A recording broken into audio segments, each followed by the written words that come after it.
Timcast IRL will be live in Miami with Patrick Bet David, Donald Trump Jr., Matt Gaetz, and Luke Rudkowski. Join us there. Get your tickets by clicking the link in the description below or by going to timcast.com.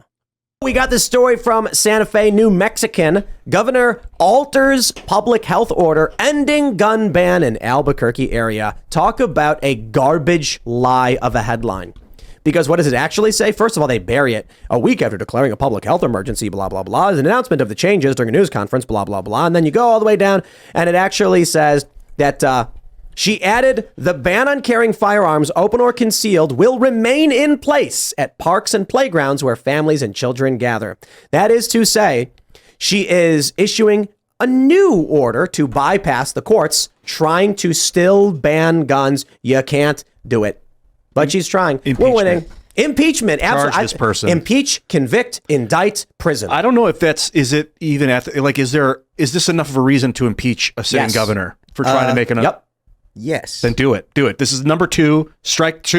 You're going to let this woman strike out? She's intentionally trying to violate constitutional rights, and she continues. So now this is the second attempt. So impeach her, just start the process, get her out of there.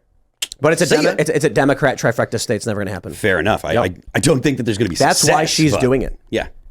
Because she's insulated, which is a problem, which speaks to a problem that we have in the country, that if your party does something wrong, we just ignore it. If your party or if your opposing party even comes close to stepping on the line, then you have to throw the book at them, which is a massive problem in a liberal society. Well, I think what it highlights is that we think we can fix all these problems at a federal level. When COVID, it showed you that when you fight it at a lower level, even the state level, that's actually where you make change. Now, I'm not saying that she should be able to supersede the Constitution, but this is why it's so important to, I mean, we care about the president, but it actually matters who your governor is. It matters who your mayor is. So, I mean, for me, I think it just kind of shows you how the smaller level of politics is so much more important, because these people aren't going to follow rules. They're going to do whatever they want. So it's really important you put people that are actually making the decisions for your state that you like, but she's ruining New Mexico. This is something that we talk about on the show a lot, is how important local politics are. I got to be honest, I think the voters have ruined New Mexico. Yeah, that's fair. Although maybe they've tried to poison the country, but this is an inoculative success, in my opinion.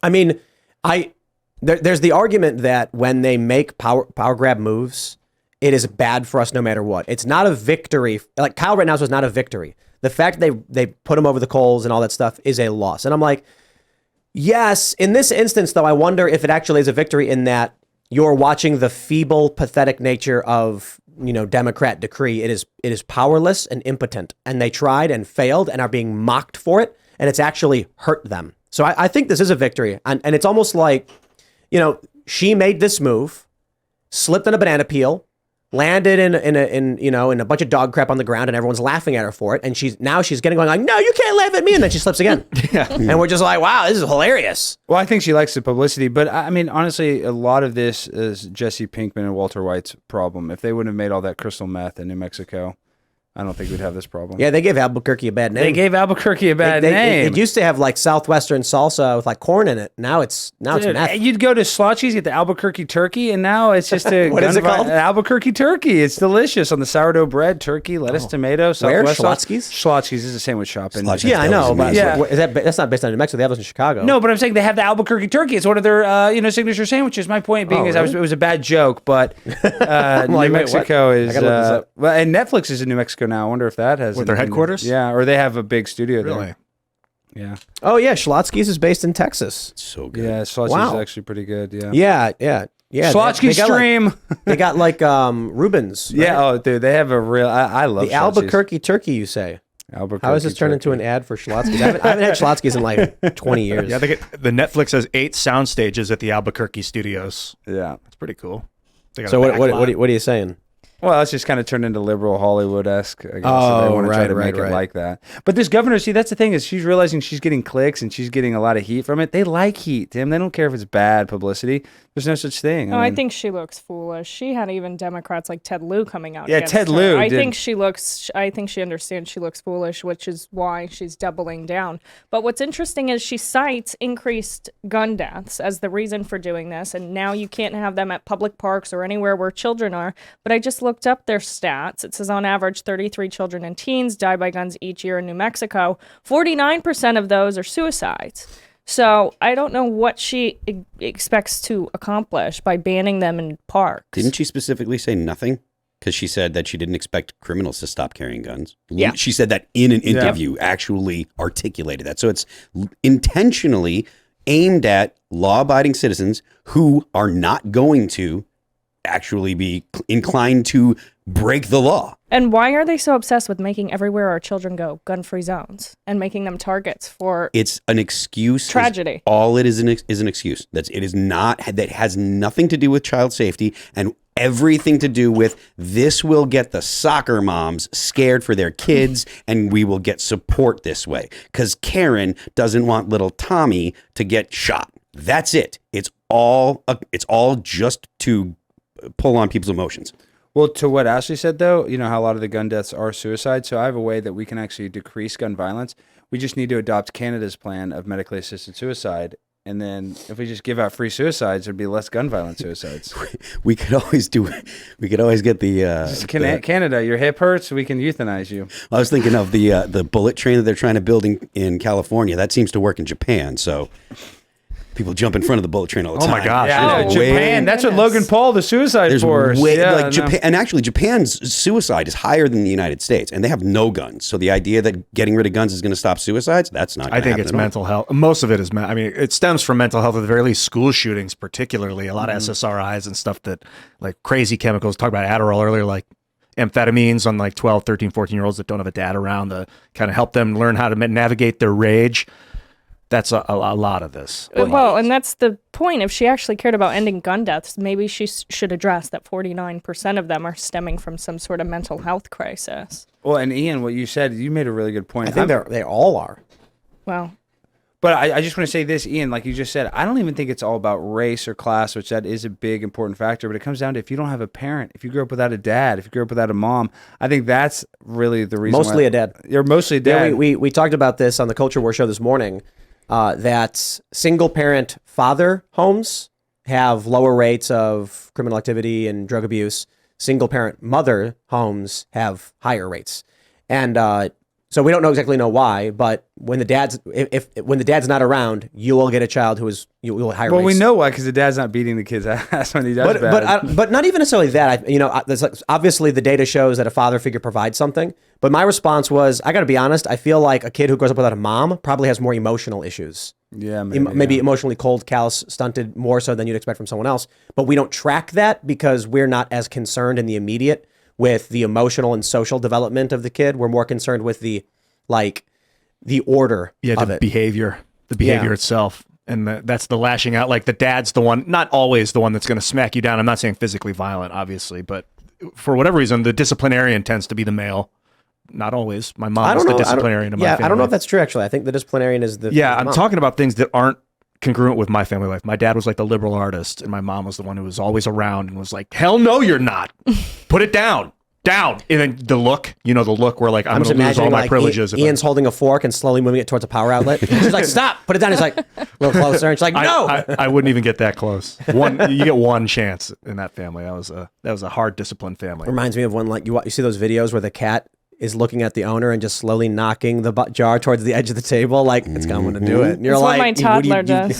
That's what my cat Kyle does. He'll look at me, and when he's mad or something, he'll just knock something off a table to get my attention. And he'll do it when I'm looking at him. Does your toddler make eye contact with you while he's at it now? Or is he more interested in that? Oh, yeah. He knows. He'll point at something he's not like an outlet and go, no. Go, no. He knows. But they seek out danger and death.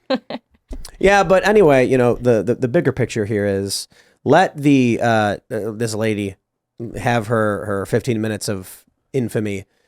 I think she's embarrassing the Democratic Party, and I'd be honest, I feel kind of like you couldn't ask for this kind of publicity in the inverse, right? When you get David Hogg coming out and agreeing with you, that's all you need. Now you can run campaign ads being like, David Hogg says there is no exception for the Constitution and defends Second Amendment rights and stuff like that. That's amazing. Yeah, forever. That's amazing. Can we talk about David Hogg, though, a little bit about how his dad was an FBI agent and the fact that he wasn't even at Parkland day of the shooting? He was actually riding his bike there.